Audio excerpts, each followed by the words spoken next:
Nous allons maintenant écouter celui qui est à l'origine de cette manifestation, des manifestations pour la paix, qui préside les Patriotes. Vous le connaissez, il s'agit de Florian Philippot.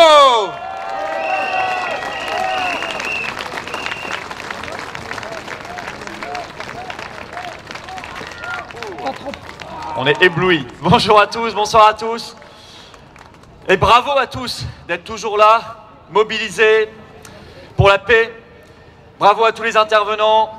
Et bravo à Marie Deblic de VIA, Philippe Murer et Laurent Henninger du mouvement politique citoyen, à Jacques Cheminade de Solidarité et Progrès, à nos amis de Apocalypse Non, Nathalie Cadiou, à Myriam Palomba bien sûr, à Régis Le Sommier, à Nicolas Mirkovic, à tous les organisateurs, à tous les bénévoles sans lesquels il n'y aurait pas de manifestation. Je crois qu'on peut les applaudir encore ce soir et se réjouir de cette dynamique de rassemblement.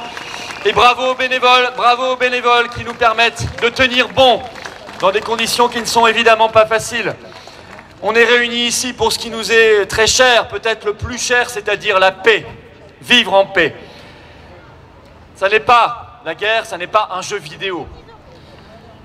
Ce n'est pas un jeu. La Troisième Guerre mondiale, si elle avait lieu par malheur, elle serait évidemment thermonucléaire. Et elle ferait paraître les deux premières pour des apéritifs, avec un risque de destruction évidemment de notre pays, destruction d'une partie de l'humanité même. Et puis comme toutes les guerres, son cortège de malheurs, de catastrophes, de misère, de morts, de drames. Nous nous battons ici, chers amis, ce jour, pour que cet apocalypse ne soit pas notre avenir. Nous nous battons ici pour que la paix soit notre avenir.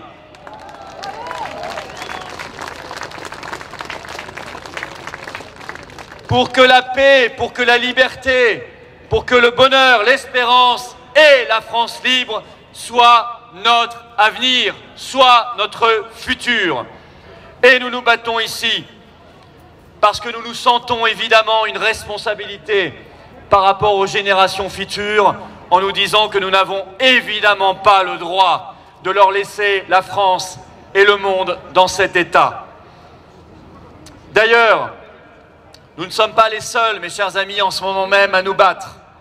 En ce moment même, à l'initiative des Patriotes, il y a 17 rassemblements pour la paix à travers la France. Il y en a dans toutes les villes de France en ce moment même, à Dijon, à Haguenau, au Havre, à Annecy, à Chaumont, à Toulouse, à Rouen, à Montauban, à Nîmes, à Troyes, à Challans, à Montpellier, à Nantes, au Mans, à Caen, à Lyon et à Paris.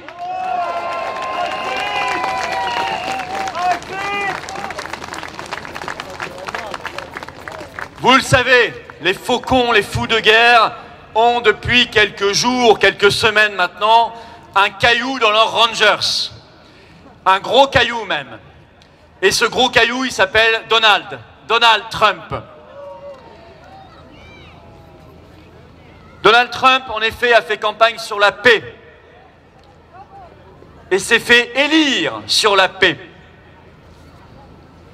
Il va arriver au pouvoir le 20 janvier 2025 avec un programme de paix. Et toutes les nominations qu'il a déjà annoncées le confirment. Ce sera la négociation de paix obligatoire pour tout le monde. Fini la guerre interminable, la guerre sans fin, sans cesse alimentée par ceux qui veulent absolument que le monde soit irrémédiablement divisé en deux, les gentils et les méchants. Le pseudo-monde libre, il paraît qu'on fait, nous, Français, partie du monde libre. Mais je n'ai pas tout à fait le sentiment que la France soit encore aujourd'hui un pays de liberté, pour être tout à fait clair avec vous. Et il y aurait en face l'axe du mal. Ça suffit, ce scénario de Disney, ce film hollywoodien. On n'achète pas. Le monde est plus compliqué que ça. Nous ne voulons pas être condamnés à une guerre perpétuelle, mais nous voulons un dialogue constructif avec l'ensemble de l'humanité, avec toutes les puissances émergées et émergentes, notamment pour un pays comme la France qui est présent sur tous les océans grâce à son formidable outre-mer et grâce à nos formidables compatriotes d'outre-mer qui sont des modèles de combativité et de résistance. Le dialogue constructif avec l'ensemble du monde serait une démarche particulièrement intelligente pour régler tous nos problèmes diplomatiques, énergétiques, économiques, migratoires, écologiques et aller vers un monde évidemment plus équilibré, plus agréable à vivre, un monde plus paisible, un monde plus beau. Donald Trump veut imposer cet agenda de paix, alors les faucons cherchent à précipiter la guerre. La troisième guerre mondiale, on le voit clairement depuis quelques jours. En quelques jours, l'état profond, je ne dis pas d'ailleurs Joe Biden, parce que je pense que ce pauvre Biden ne sait même pas très bien ce qui se passe autour de lui. Non, l'état profond, coup sur coup, a décidé en quelques jours d'autoriser l'Ukraine à frapper la Russie sur le sol russe avec des missiles longue portée, à réutiliser des mines antipersonnelles. Quelle folie et quelle ignominie! Et Macron, en bon toutou zélé de Washington, s'est empressé d'obéir à son maître en disant « on fera tout pareil. Nous aussi, on autorise les missiles français à longue portée Scalp contre la Russie sur le sol russe. » Mais lui veut aller plus loin.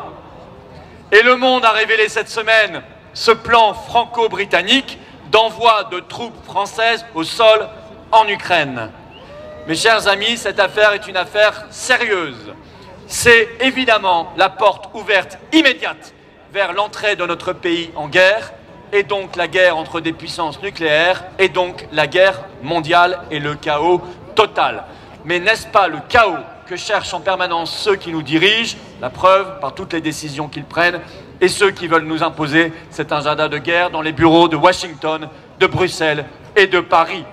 Nous ne sommes pas des gens du chaos, nous sommes des gens de paix, nous ne sommes pas des gens du mondialisme, nous sommes des gens de la France libre. Et donc nous voulons la France libre et la paix.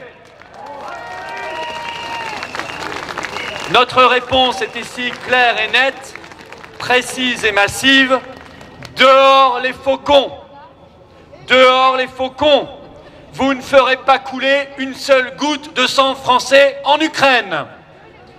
Et si vous déclenchiez les hostilités malgré tout, nous organiserions tous ensemble la désobéissance totale, y compris avec l'armée française, car il ne s'agirait pas d'une guerre de la France, mais d'une guerre contre la France et contre les Français. Et il ne s'agirait pas d'une guerre décidée par le chef des armées, mais d'une guerre impériale décidée par un employé de l'Empire, traître à la nation. Déjà, nous voyons beaucoup de off, comme on dit, de propos anonymes dans la presse, de militaires dire qu'ils ne sont pas du tout d'accord avec cette guerre et cette perspective d'envoyer les troupes au sol. Il faudra que tout le monde se réveille, le moment venu si nécessaire, mais on espère d'abord une seule chose, c'est que ce moment n'arrive pas et qu'on ne soit pas obligé d'en arriver là, parce que nous allons imposer l'agenda raisonnable, l'agenda de sagesse, l'agenda de la paix. Dès lors, comment se fait-il qu'il y ait encore aujourd'hui des députés qui hésitent à voter dans quelques jours une motion de censure? Veulent-ils garder Jean-Noël Barrot, le ministre des Affaires étrangères, brillantissime, aussi brillant que son prédécesseur, M. Séjourné, celui qui veut envoyer des troupes en Ukraine? Est-ce qu'ils veulent garder M. Barnier, Premier ministre, l'homme qui a organisé la trahison de Lisbonne? Est-ce qu'ils veulent garder Emmanuel Macron? Alors qu'on sait que s'il y a une motion de censure, il sera soumis à une pression terrible pour présenter sa démission. Et nous serons là, nous, pour l'exiger. Et quand il sera parti, mes chers amis, ensemble, on sabrera le champagne.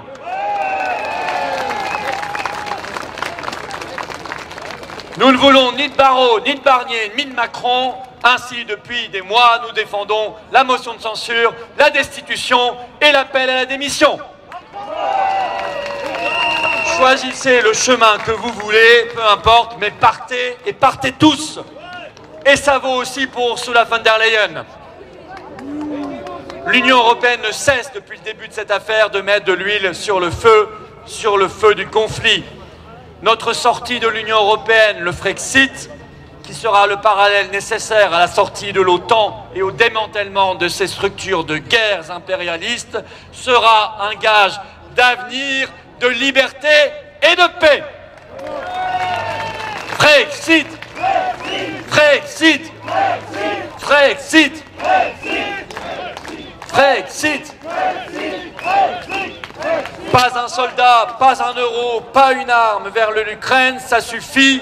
Des négociations de paix, le dialogue avec la Russie et l'ensemble des BRICS, évidemment. Et surveillons les manipulations en cours en Roumanie, en Géorgie, et je dois y ajouter ce qui se passe en Syrie et au Moyen-Orient, car on voit bien qu'il y a une stratégie de la part des faucons de guerre de terre brûlée. Ils veulent mettre le feu partout. Avant le 20 janvier 2025, nous devons être les pompiers de la paix et éteindre les incendies qu'ils tentent d'allumer partout. Les 3/4 de l'humanité ne sont pas nos ennemis. Si on est dans cet état d'esprit, on ne vit plus. Nous devons reprendre le dialogue avec ces 3/4 de l'humanité. La France libre sera la puissance du dialogue et de la paix. La France libre sera la puissance de ceux qui veulent bâtir un monde heureux. Vive la liberté, vive la résistance, vive la paix et vive la France libre!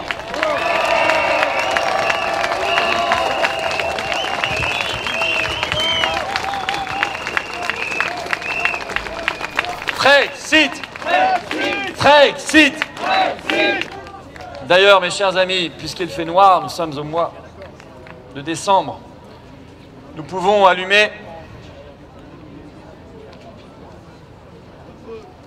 nos lumières d'espérance et de paix et les faire scintiller à travers la nuit de Paris. Et nous ferons circuler cette image comme une image de paix, montrant qu'il y a des Français qui ne sont pas comme Macron, qui ne pensent pas comme Macron, des Français qui, eux, veulent la paix. Je vous invite à brandir votre téléphone si vous en avez un avec ces lumières. Je les vois comme des lucioles de paix. Je les vois monter. Bravo à vous. Continuons.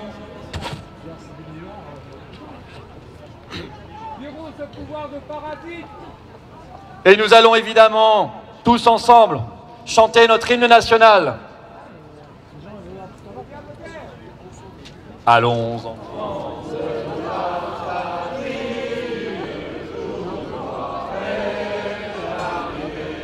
Bravo. Bravo à tous. Merci. Voilà, merci à tous. Merci d'avoir été là. À très vite. Musique!